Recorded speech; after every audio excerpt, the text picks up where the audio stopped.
nombre es Montserrat Patricia Rebollo Cruz. En el equipo técnico me acompaña Rafael Torres Rodríguez, auxiliares de investigación del proyecto Historia, Memoria y Expresiones de Patrimonio Cultural Inmaterial a 500 años de la llegada de Occidente a la Tlaxcala prehispánica, adscrito al Centro INA Tlaxcala y en colaboración con el Archivo de la Palabra de la Escuela Nacional de Antropología e Historia del Instituto Nacional de Antropología e Historia. Y realizaremos un documento que será incorporado al fondo del proyecto. Nos encontramos con el maestro Cesario Teroba Lara, cronista del municipio de Tlaxcala. Hoy es 12 de julio de 2019 y nos encontramos en las instalaciones de la Secretaría de Cultura. El tema que abordaremos es el origen de los 4 señoríos de Tlaxcala, relato que busca compartir cómo estaba organizada la forma de gobierno de Tlaxcala antes de la llegada de Occidente. Maestro Cesario Teroba Lara, ¿autoriza usted esta grabación? Sí, desde luego. Bien. Maestro, adelante, lo escuchamos. El tema de los 4 señoríos es un tema muy actual en este momento y es un tema de los más conocidos entre nosotros los tlaxcaltecas.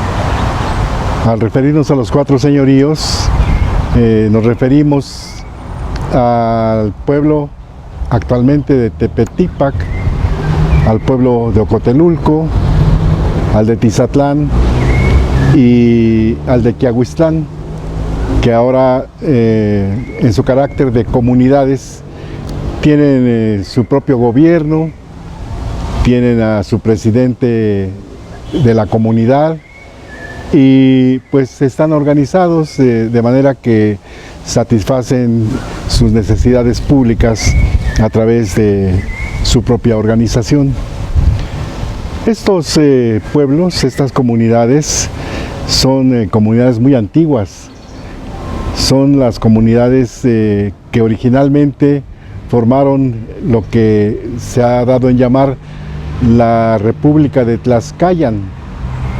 Y son 4 comunidades que cuando llegaron los españoles, los europeos, les denominaron señoríos.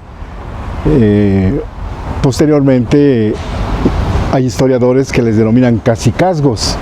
Y lo cierto es que cada una de estas comunidades tiene cierta independencia para realizar sus funciones públicas, civiles y religiosas. Y son comunidades muy antiguas. Son las comunidades originarias de este estado actual de Tlaxcala.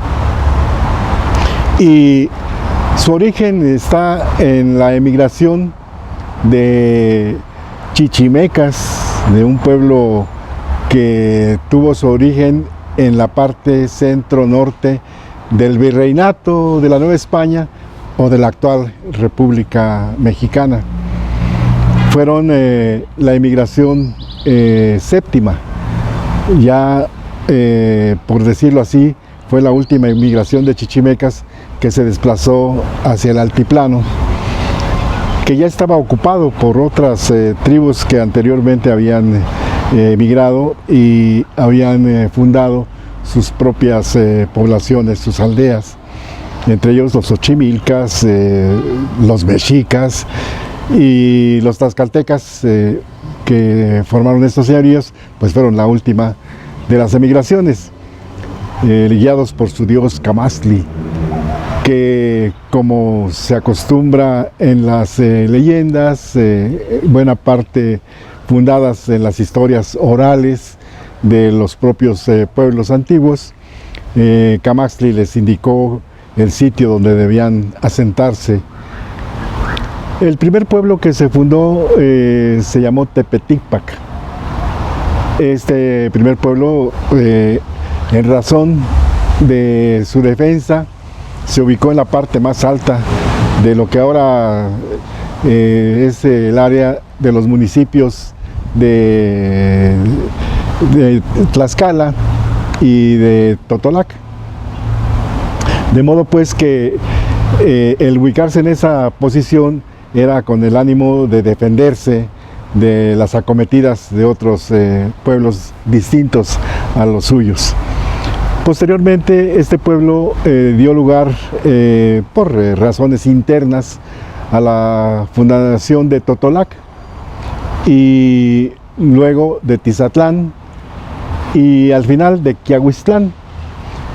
De modo que cada uno de ellos fue adquiriendo su propia dinámica, su dinámica social, fueron creando sus mecanismos de gobierno, sus mecanismos de carácter religioso, y se asociaron, no rompieron relaciones entre ellos, sino al contrario, se integraron con el propósito de defenderse mutuamente, y adquirieron la denominación de los 4 señoríos, de los 4 pueblos integrantes de la República de Tlaxcala. Este es básicamente el origen. Tenían una conformación social como casi todos los pueblos prehispánicos, con una élite gobernante tanto en lo civil como en lo religioso, y con personas que se dedicaban al trabajo, a la agricultura, a las artesanías, al comercio, y eran muy rigurosos en el trato entre sí, entre las familias, y fueron muy meticulosos en mantener sus tradiciones y sus costumbres, de modo que cuando llegan los europeos, cuando llegan los españoles, encuentran una población muy organizada, una población en pleno desarrollo, tanto así que se sorprenden los españoles de ver un paisaje, un panorama de bienestar, de trabajo, que incluso comparan con algunas de las poblaciones españolas. Cortés en la segunda carta de relación hace una descripción de estos 4 señoríos, a los que les da la denominación de ciudad. Él todavía no tenía una idea muy clara, todavía no tenía la información de que había entre ellos una organización, no digo división, sino una organización que hacía aparecer como una república unitaria. Este es el origen de los 4 señoríos, que casi todo tlaxcalteca se refiere a ellos y los identifica como el origen propiamente de lo que es nuestra entidad actual, el estado o la entidad de Tlaxcala. Maestro Cesario Queroba Lara, ¿autoriza que este documento sea utilizado con fines académicos de investigación y divulgación sin fines de lucro? Sí, desde luego. Muchas gracias. Sí.